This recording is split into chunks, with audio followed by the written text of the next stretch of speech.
person has to realize, if you don't forgive the next person, you may not be forgiven.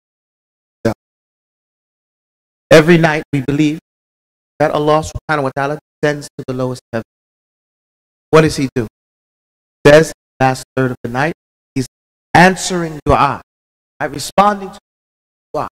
And he's giving them what they asked for, except who? Shahin. The person who's like a truck. You know, he has a truck, he's carrying all this baggage. He has all these grudges against other people.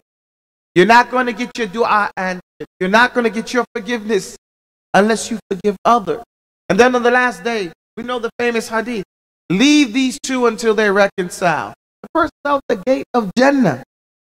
Right outside the gates of Jannah. Leave these two until they reconcile. Leave these two until they reconcile. Leave these two until they reconcile. Reconcile now. Forgive now. And then we have the story where the Sahaba believed that the man that the Prophet ﷺ said was going to Jannah, they believed it was because he forgave people every night. He didn't carry a grudge. So you want to be forgiven? Forgive. And the reward will be in the style that you did that act. And Allah knows best. So even for selfish reasons, forgive the person. Barakallahu feekum.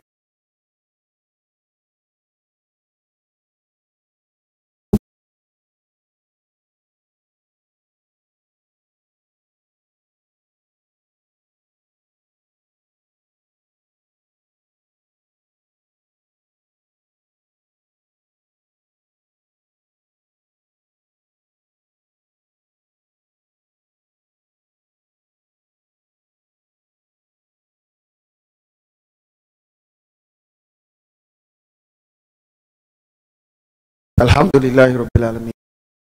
This is an issue of muru'ah. Muru'ah. And the issue, in my estimation, is not just from the children, from the parents too, both to learn what that we know. Because the hair, if we're talking about the men, sure we're talking about the men and not the women. This becomes a lengthy discussion on how was the Prophet's hair. The Prophet had long hair. He braided his hair sometimes. But he didn't cut it halfway off and halfway on, type of thing. And when they did have it long and combed it, it was kept combed. But he didn't spend a whole bunch of time doing this. So there has to be some understanding. Now, is it the sunnah to keep your head cut short? What we call a Caesar haircut. No, that opposes the sunnah in actuality. Okay? Because we're supposed to keep our hair long. Why? What do we do when we go to make umrah? What do you do, man? You cut it, right? What do you do when you go make hajj? You shave your head off. Now, if you cut it every week and you keep your head bald, what are you preparing for umrah and hajj? Huh? The Prophet ﷺ said, "Man kana lahu sha'run falyukrimhu." Whoever has hair, let him honor it. They said, how is it? And then the explanation is he combs it, oils it, right? And then when you go to hajj and umrah, you cut it. So these short little haircuts, you know, the asl for these short haircuts where you keep it off come from two areas.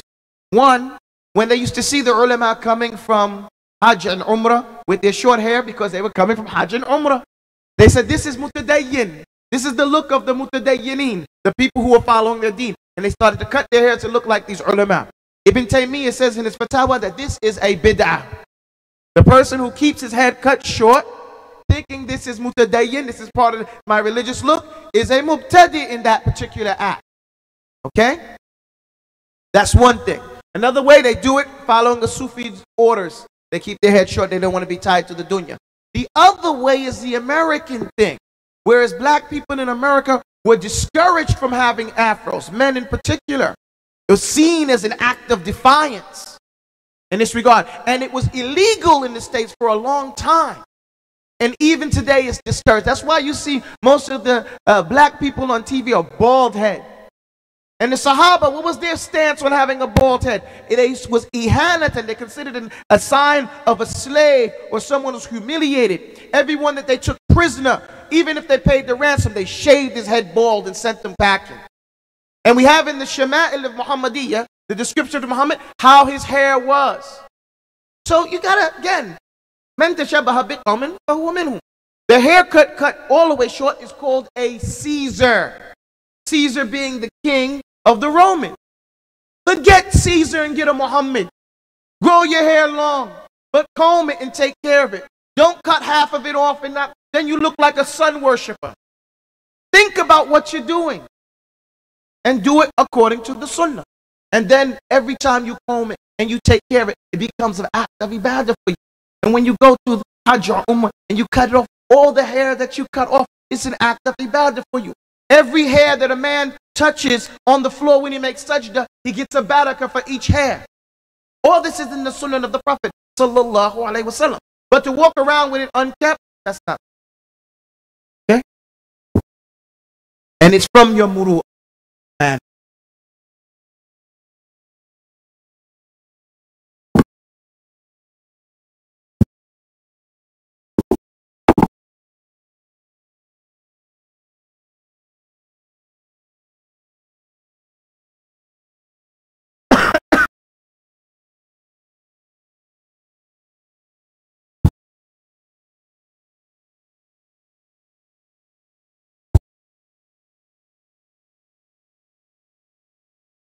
Allah says, "Sayaqulu sufaha."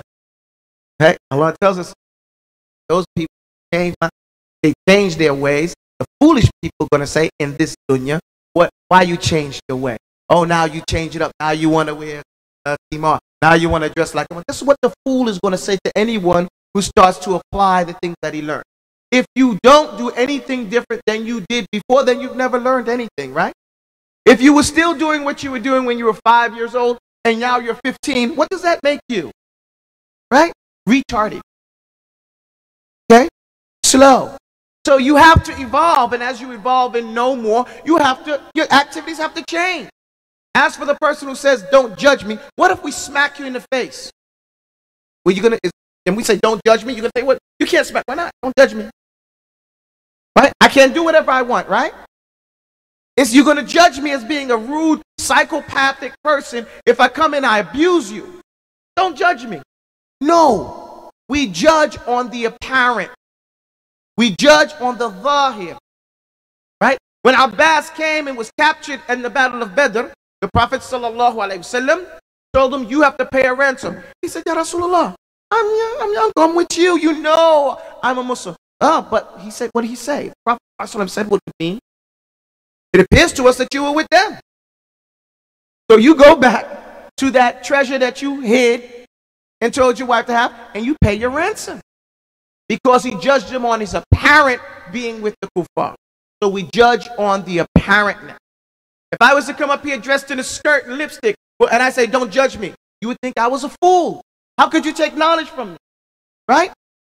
So your statement that no one can judge me is not a logical concept. And it's not accepted.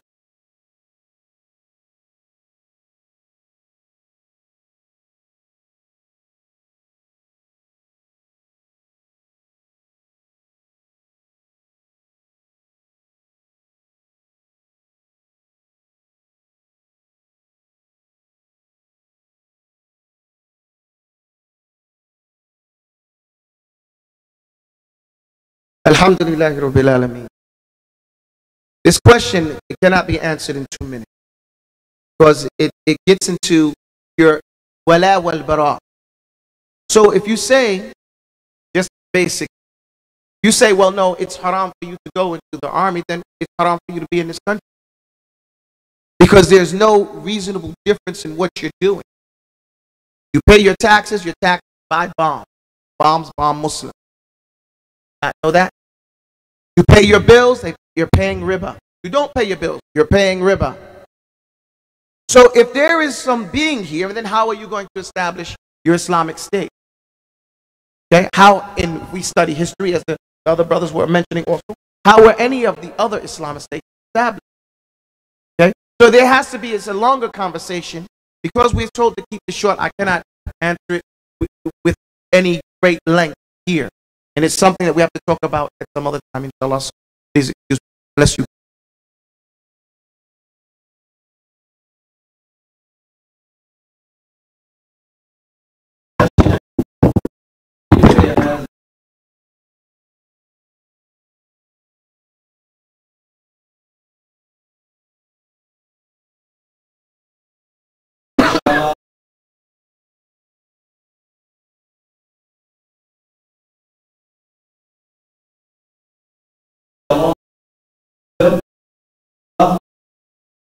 inshallah.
Double.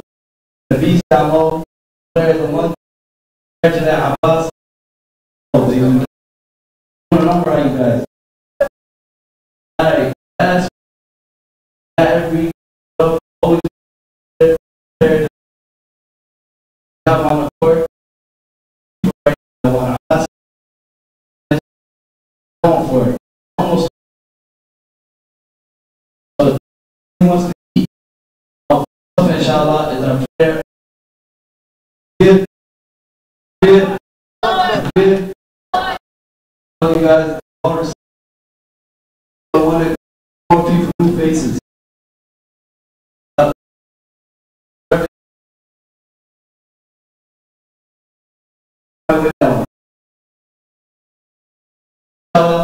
We serve this very passion.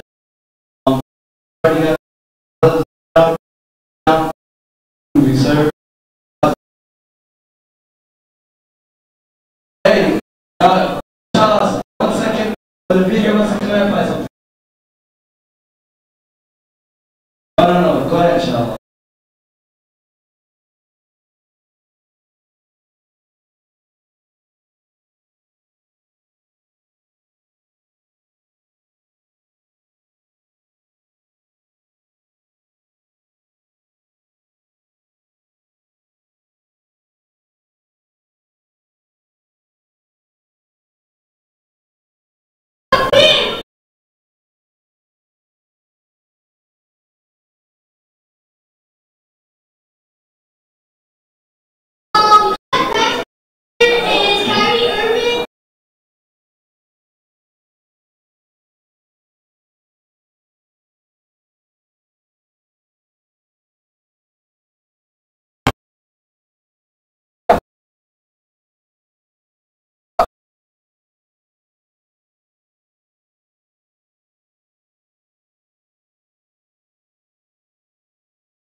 Assalamu alaikum, inshallah. When you leave the food, when you eat, inshallah, Sheikh, talk to you personally.